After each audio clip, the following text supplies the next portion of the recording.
Hi, this is Frank Krebs. Welcome to today's session on our Market Intel database. We'll call this Market Intel 101.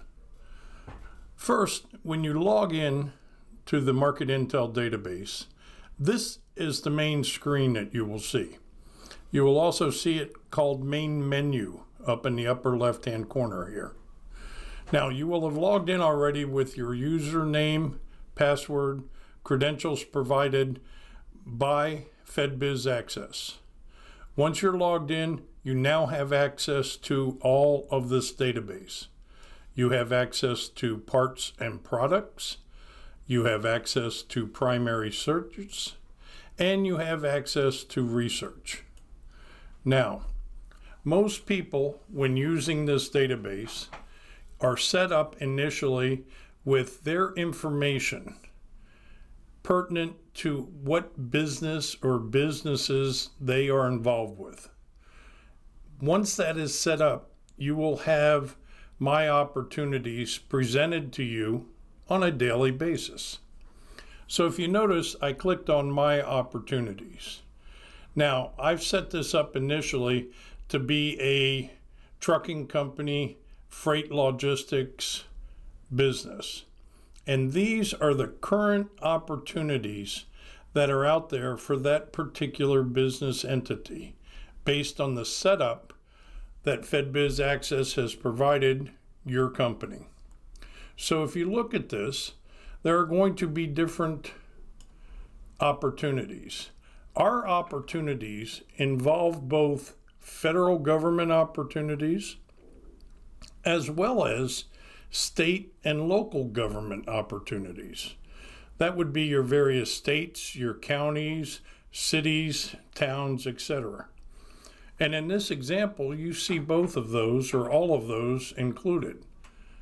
The very top one here is the Veterans Affairs Department. You will see Agency Veteran Affairs, Office Veteran Affairs. The next one is a state agency within the state of California.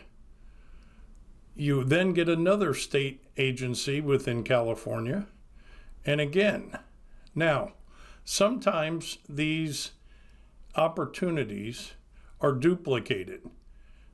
FedBiz Access goes out to over 600 different sites on a daily basis to retrieve opportunities from any government agency that is posting the opportunity. So occasionally we will pull these from multiple sites and you could see them listed twice. But if you look down here, there's quite a variety of potential opportunities for this particular client. Now, what do you do with these opportunities? That's the first question that needs to be addressed. What I try to tell folks is use this dashboard to screen and determine what opportunities you want to look at, which ones you know you're not going to be involved in, and move on from there. So for example, the very first opportunity presented from the Veterans Affairs Department talks about initial outfitting, transition, and activation services for the Stockton community, might be library, whatever. If that sounds of interest to you, then you're going to want to continue. It takes place in the state of Ohio. This opportunity was announced on May the 1st and has a closing date on May the 14th. And what's under the column search criteria is really why an opportunity has presented itself on this page. In this case, it has matched on the NAICS code, which is a government code, federal government only, that they use to determine the classification of the contract. These codes are only used on federal contracts, and in this case matched on 541614.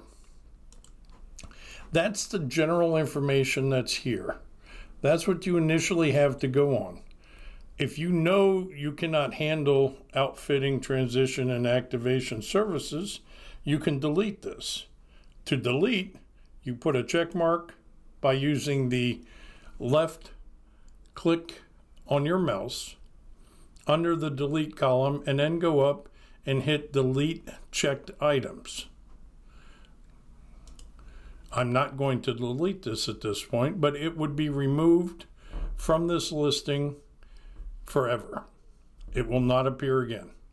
Now, if we scroll down, what I want to show you is the difference between federal opportunities and state and local opportunities.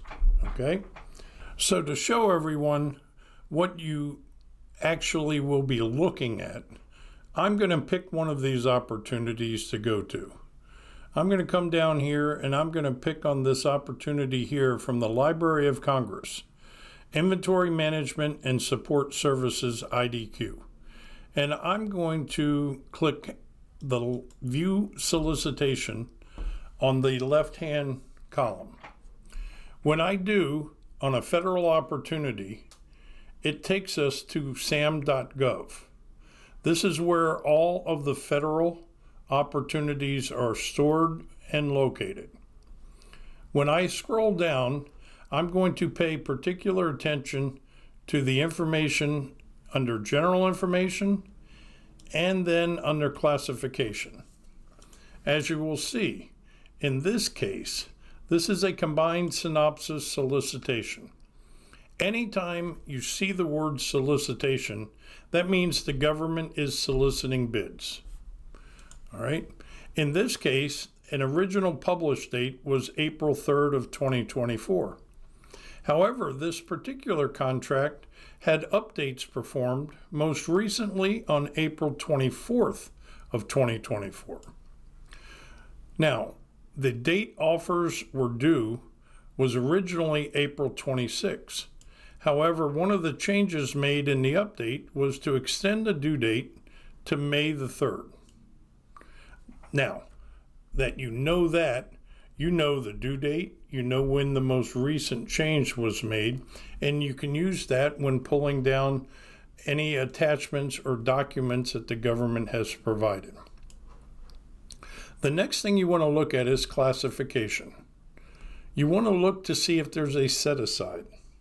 This particular account has no set-aside, but in certain cases you would see total small business here, meaning that only small businesses would be allowed to bid, as this particular contract would be set aside for small businesses. It could further be set aside to, say, veteran-owned or service-disabled veteran-owned businesses, woman-owned businesses, hub-zone businesses, etc. So if there is a set-aside there, and you are not part of that community that it's set aside for, you cannot bid that contract. At this point, you would move on. This one, however, is open to any and all vendors, so we're going to continue. Now, when we look down here, we see that this NICS code that this account is under, or this contract is under, is 493110 General Warehousing and Storage, and the place of performance is Washington, D.C.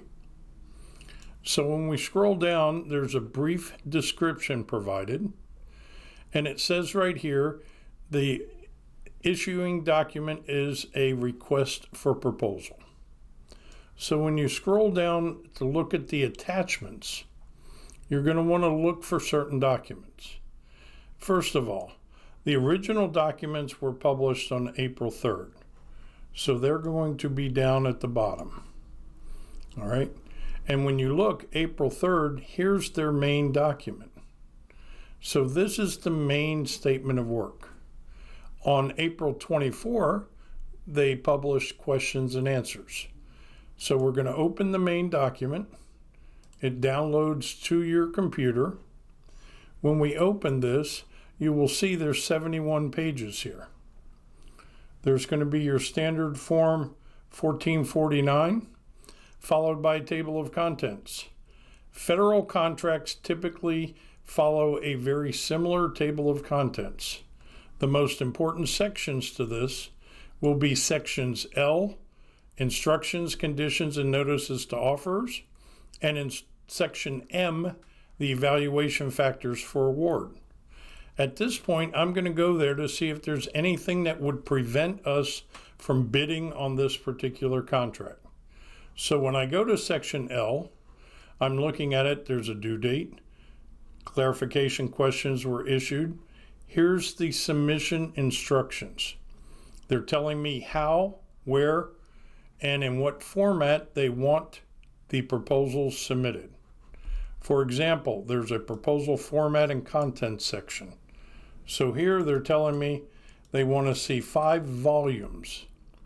There's volume 1, management approach and control for task order 1, the approach and control for task order 2, approach and quality control for task order 3, past performances, and price proposal. So they're down here, they're going to tell me more specifics on volumes 1 through 3. Again, what are they looking for? They want you to describe your management structure for the contract, the procedures that are going to be followed, etc. So they're looking for specific information. Volume 4 is past performance. Again, they're telling you the specific information they're looking for in past performance qualifications. The government is very big on reviewing past performances. They want to see that a company has the ability to do the work and the experience to do the work. Finally, they're going to look at the price proposal. Now, in this case, they're saying there is a price sheet. Okay?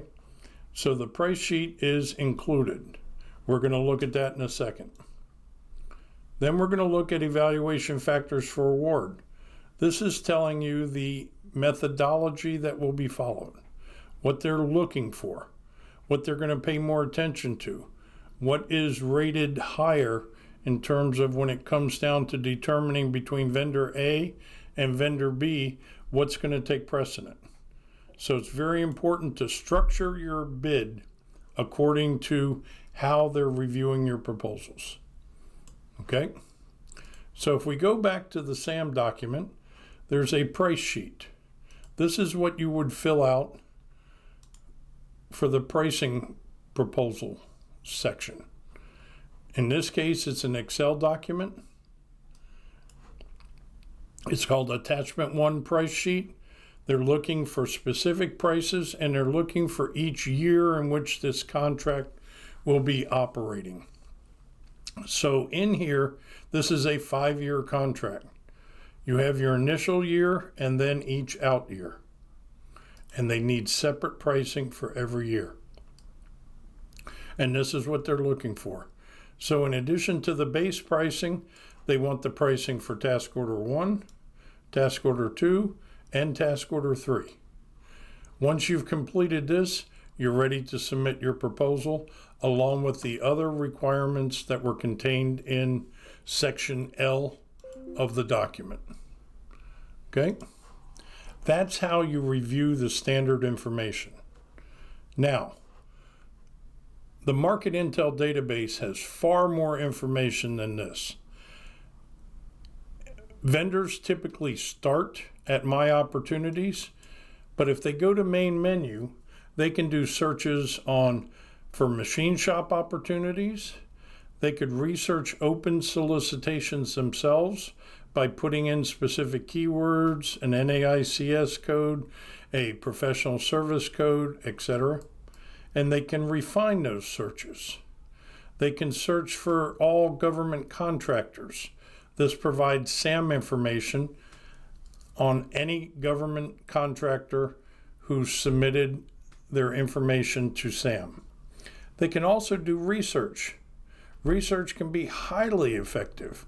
You can look at award history. For example, you can go out and check and see what awards were made in 2023, 2022, any back year or combination of years. You can do so based on keywords again, NAICS codes, or professional service codes. You can even further restrict it by federal agencies.